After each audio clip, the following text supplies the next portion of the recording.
This design I call Blossoms. It's a blossom spray, and it's one of my favorites when there seems to be a shy mom or someone that has really delicate features. It's a really feminine and pretty one. So I'll either use brown or I'll use a plum as the base for the branches. I like to do them first. Okay, I'm going to load up. And this can be nice and wet, just a quick load.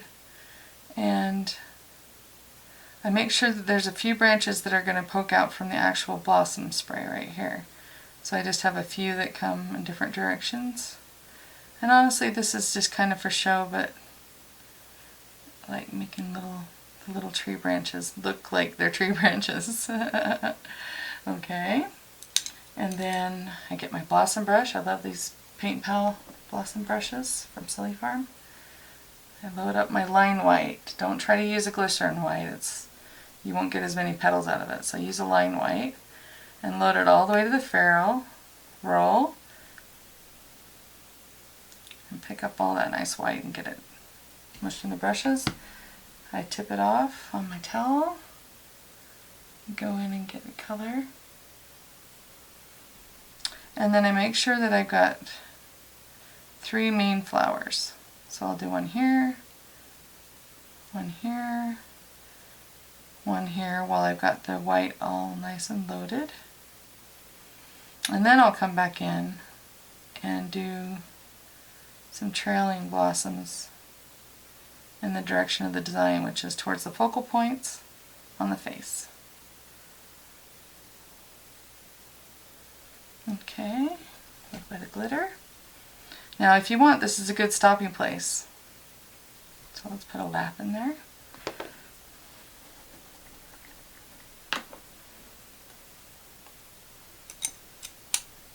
We're going to load up white. And normally I would do the green before this, but I'm going to show you just by adding dots how much time it takes. So if I can just come back in with the white, and then some trailing dots, get smaller as they head towards the focal point, and just kind of fill in the design. So that's another stopping place. And I don't usually do stars on this one, so I'm going to go ahead and clean my brush out. And I actually have 2 of these petal brushes, and I use the second one for my greens. So I'll load up a light green first, just like you would white. Tip it off, and then load up a dark green. And this kind of gives you like a two-tone leaf also. And you can kind of trail those out a little bit. Like I said, this is one of my favorites to do because it's so sparkly and pretty. So that's a 3-minute blossom eye.